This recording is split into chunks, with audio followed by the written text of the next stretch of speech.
Totosany alarobia 4 Mey 13 lasa teo teny amin'ny commune ambanivohitra Iarnarivo ao anatin'ny distrika Ambohidratrimo faritra Analamanga ny fanaingana tamin'ny fomba ofisialy ny fametrahana ny tetikasa miafitsy izay fanohanana ireo vehivavy mivondrona ao anatina fikambanana ho fampivoarana ny fari-piainana sy ny fivelomany.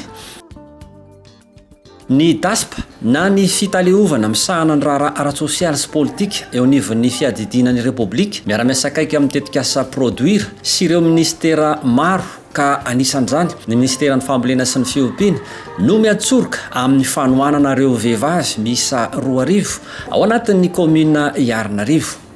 Ho an'ny ministeran'ny fambolena sy ny fiompiana manokana fanohanana amin'ny alalan'ny fanomezana fiofanana momba ny fiompiana ombivavy be ronono ireo vehivavy miisa 90 ao anatina fikambanam-behivavy ao amin'ny commune.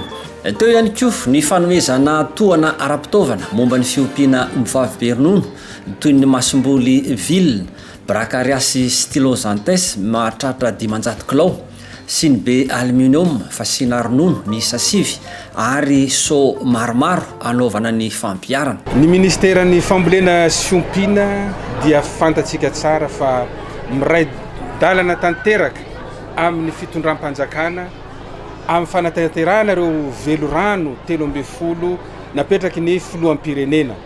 Ny ao anatin'izany dia napetraky ny ministera ho vaindohan-draharaha ny fanatanterahana ny velorano fahasivy dia ny autosuffisance alimentaire na ny fahavitantena ara-tsakafo.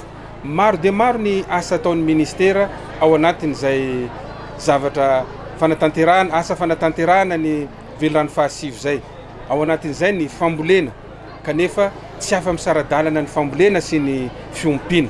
Ka amin'ity andiany manokana amin'ny projet mivoatra zay atao eto Iarnarivo distrika Ambohidratrimo ity dia nomena vahana manokana ny fiompiana satria ny vehivavy eto amin'ity commune ity dia vonona iroso amin'izany fampiroboroboana ny fiompiana ny ombivavy be ronono izany.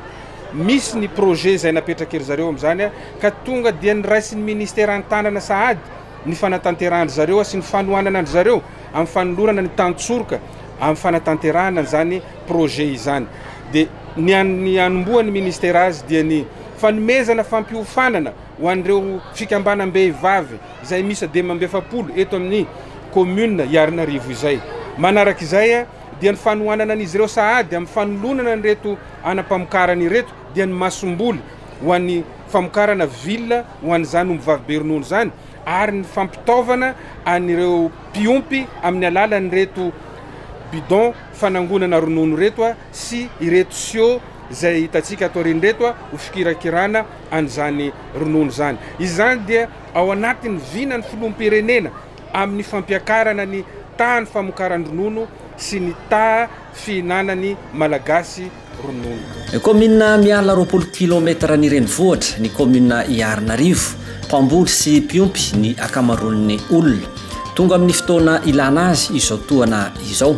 Ny ministeran'ny fambolena sy ny fiompiana ny tompo marika amin'ny fampifanana rehetra izay tena isaorana sy akasitrahana nanekeny ho amin'izany ka dia mitoira-pitso izany fampifanana izany mifarana amin'ny azoma izarana sertifika izay avy nifanao le olona 90 araky ny voalaza teo.